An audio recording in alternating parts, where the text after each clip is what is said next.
What's going on, guys? Derek here, Southern Style Lawn Care. Today I'm going to be doing a blower review on the Red Max EBZ 6500. As you can see, I've got different blowers. I've run Steel, Echo, Red Max, got some handhelds, but anyway, I've had a lot of people asking about this 6500 since there's really no review videos on it out there. You know, most people are reviewing either the 7500 or the 8500, but we choose to run the 6500s primarily as a summer blower into fall, and it does decent with leaves, but it's not going to be your dedicated leaf blower like a 75 or 85 or even a, you know, Steel 800. Reason being, it just doesn't have as much volume coming out of that tube. Now, most people were asking me, you know, what's the comparison on tube size compared to the 7500. So you've got that versus that. So you're looking at about an inch difference. You know, a lot of people complain about the flimsiness of these tubes. This one is a little more stout than their 75 and 85, but I actually like the tubes being lighter because at the end of the day, when you're slinging this thing for, you know, an hour to 2 hours, this light tube, you know, helps with arm fatigue. So you really get very little arm fatigue compared to, like, say, an Echo 770 or a Steel 800. I know the Steel 800 has more power, so that gives you a little more fatigue, but all in all, I actually like the thinner tubes. All right, now one thing I dislike about all Red Max blowers in general are these buttons. Now, up is going to be off. It tells you right here that that's stop. Up is stop. But you know, your guys are always going to leave it up, and then they try and start it for 20 minutes, and then they realize, oh, so why not put an automatic clicker on here like you see on the Red Max blowers? Stop. Pretty sure they could put this same switch on here. Now, the 75 and 8500 are a little better with this little system.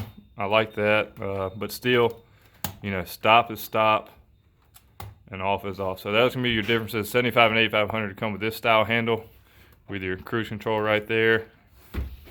And this one, your cruise control is right here on the side, which, you know, I could go for either. I prefer the 7500 controls, but like I said, as far as the summer blower, this is really probably the best one out there in my opinion. It blows a little less than a BR600, which is what we used to use, but we actually went to these and sold all of our 600s. Now, the reason we sold all our 600s really comes down to dealer support, and these are so much easier to work on. I've always been against the top air filter. It's just in the way to me. And that's why I went with the Steel 800. And then once we swapped to all Red Max this year. So on the 7500. Now this is really going to be a good summer blower, but also a great winter blower. Not as good as the 8500, not as good as the 800, but still, you know, right there. It's going to blow about same as the 770, if not, you know, a little harder. Seems like it has more, moves leaves a little bit better. But so I dislike the controls. I just wish they had an on-off. But as far as blowing, you know, people are asking how's it compared to the 580T, which is an Echo, which, I mean, there is no comparison. This thing will blow a 580 out of the water. It's probably twice as powerful as a 580. We actually ran 580s for a little bit this summer trying to, you know, conserve gas, and we ended up swapping to all 6500 just for the sheer power, and the fuel consumption was, you know, about the same. Another pro to the Red Max are how big the gas tanks are. I mean, this is 6500 and it has a massive gas tank on it. They're really easy to work on. You can get in here, do it all yourself. Everybody knows that down is choke, up is, you know, go. But, you know, it would help if it said choke and, you know, not choke. Which, I mean, I know what those symbols mean, but you get a new employee out there, he's not going to know what that means. Now, I will say the only thing I don't like about this as much as the BR600, this one seems to have a little more vibration than the 600. But besides that, you know, it's all good. Like I said, real easy to tune up. You don't have to do valve adjustments and all that stuff. Straps are real easy to get on and off. You just pop that out, pull that clip off, and undo it right here. But anyway, the straps are real easy to get off and wash, so whenever they start smelling bad. The pad's nice and firm, but it is comfortable. And it's that material that doesn't soak in sweat, unlike a steel. Where, I mean, if you wash this thing, you need to wash all that. But that's it, man. The only thing I would change, and this is on any blower, is I don't know why they put these style straps on here. I would change this to an automatic, and I would change all these straps, I mean on all blowers, to like maybe a synthetic type material that doesn't soak in sweat, just because who wants to wear a backpack blower that stinks?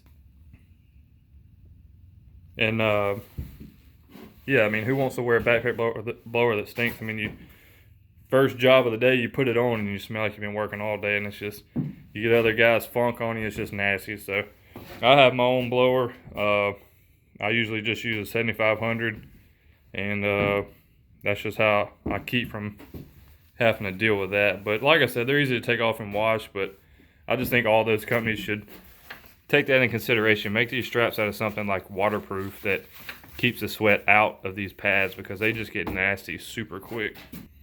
So this video is gonna be non-edited, short, sweet, to the point. Y'all know how I make my videos. 1 to 10, I give that blower an 8.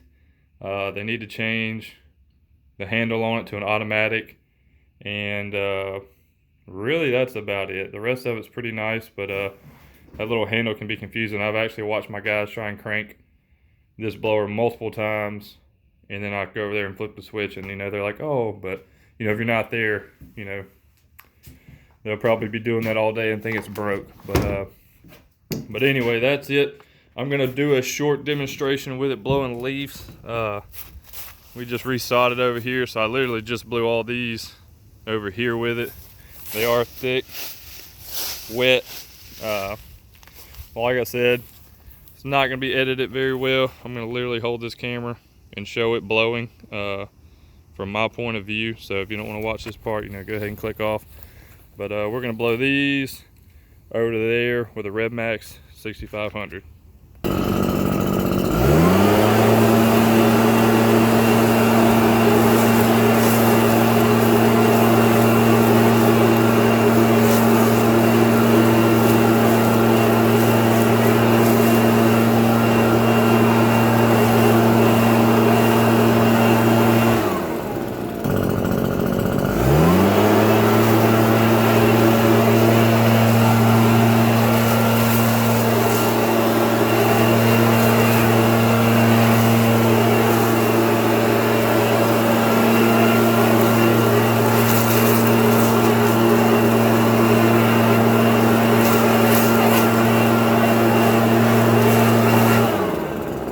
Alright guys, I'm going to blow this pile with just one blow and kind of show you how it does.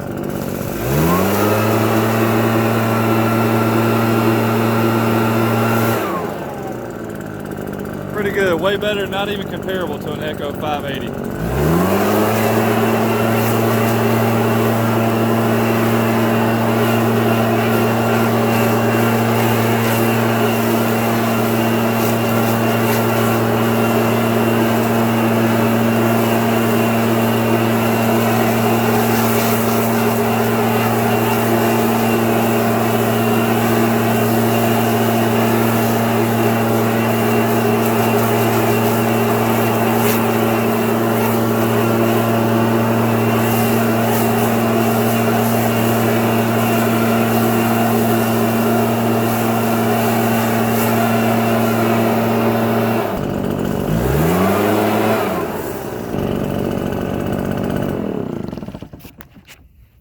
Alright guys, y'all get the gist of it, man.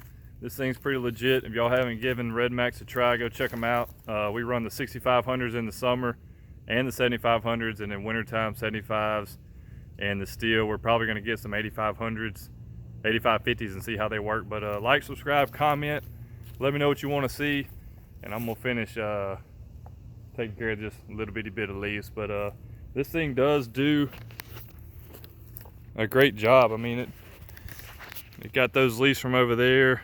Like I said, we just resodded all this and graded it, so that's why you see that. But got them all the way, you know, over here within a few seconds. So it's a good blower. For the most part, you can use it wintertime if you wanted to. We just prefer a little higher blower to get a little more done, a little more efficient, but good blower. So like, subscribe, comment, and let me know what you want to see. Peace.